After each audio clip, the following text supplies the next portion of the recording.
Hello my friends and welcome back. Thank you very much for being with me again today.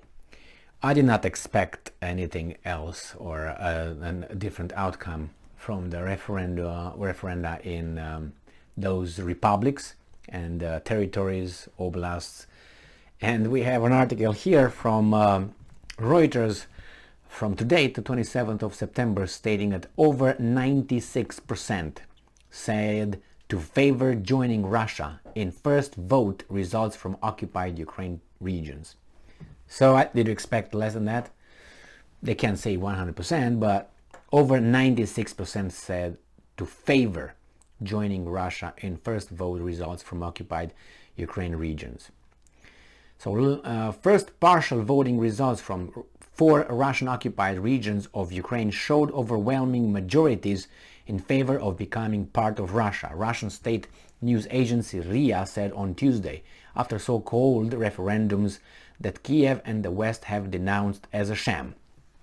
But somehow Kosovo was not a sham. Yeah, and also Crimea was a sham as well. But again, Kosovo was not a sham. Hastily arranged votes had taken place over 5 days in the 4 areas, Donetsk, Luhansk, Zaporozhye and Kherson, that make up about 15% of the Ukrainian territory. Russian-installed officials took ballot boxes from house to house in what Ukraine and the West said was an illegitimate coercive exercise to create a legal pretext for Russia to annex the 4 regions and then use nuclear weapons if Ukrainians are still on that territory. President Vladimir Putin could then portray any Ukrainian attempt to recapture them as an attack on Russia itself. He said last week he was willing to use nuclear weapons to defend the territorial integrity of Russia, quote unquote. Ukraine has reportedly warned that Russian annexation of additional territories would destroy any chance of peace talks. That's been dead in the water for a long time, since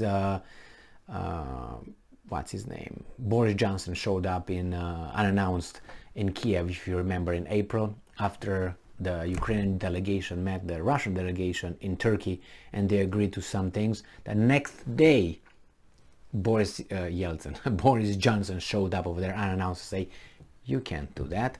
And then the Ukrainians told the Russians, no. Oh, that was, I don't know. No, it was not. No. Okay. Now, RIA said that initial counts showed majorities ranging from 96.97% into Kherson region based on 14% of the votes counted to 98.19% in Zaporozhye based on 18% of the count. The majorities in the so-called Donetsk and Luhansk People's Republics were just under 98%, with 14% and 13% respectively of votes tallied. Russia said it is up to the people of the 4 regions to decide for themselves. Democracy and freedom and justice, remember? No. If they want to come under Moscow's rule. In the run-up to the votes, it acted to Russify the occupied territories, including by issuing people with Russian passports and rewriting school curriculum. And what did you expect them to do?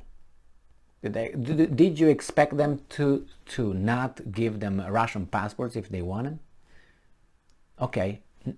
And once you occupy a territory, or once that territory becomes your territory, do you want to leave the same books that they have from the previous regime?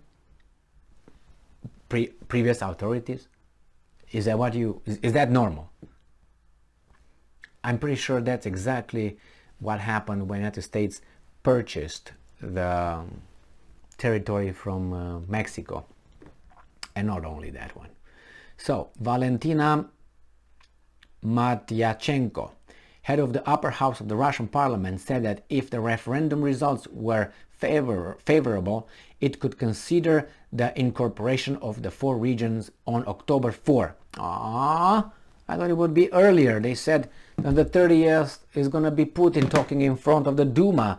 No, in the 28th or 29th, 29 will be Putin talking, and then the 30th signature, and on the 1st is going to be the how do you call that, ultimatum issued to Ukrainian forces on the Russian territory according to the new referenda. What's going on here, man? They're behind the schedule again. Anyway, setting joke aside, I didn't expect anything less than that. They will take them, they will incorporate them, and it's we'll see how I expect Russia to deem the Ukrainian forces not only attacking the ones that are already probably on those territories. There must be some. If not, then if the Ukrainian forces attacking Russia now, Russian Federation, to be warned.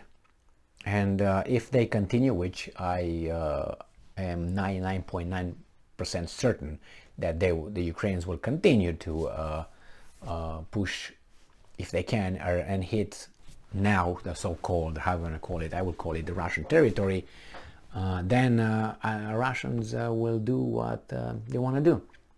And probably they're going to give them a few hours to stop fighting, and after a few hours they probably give them a day, telling the Ukrainian troops that are caught fighting on the now Russian territory to pull back. And they will say, if you don't do that, we can use whatever we want.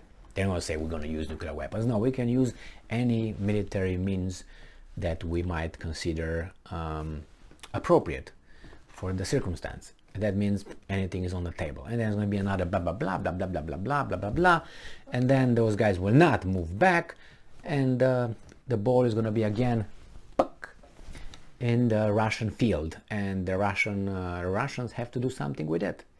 Are they going to slam it, boom, or what?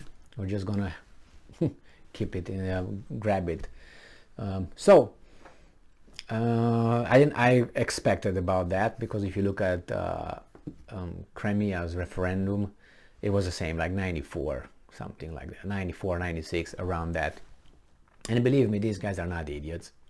I mean, you would be an idiot to make it more than that. And remember, just imagine people who are caught in between there. Let's say they, I would use Stalin's words, let them vote as long as we count the votes. We are the ones counting the votes. So yeah, let them vote and we can do whatever we want. So that applies now everywhere, I guess. But well, in this case, do you think that the Russians would have come with, oh my God, they voted for only 25% of the population? I guess we lost, man. Nah. So anyway, thank you very much for being with me again today. Stay strong, stay smart, look for the truth, and be just.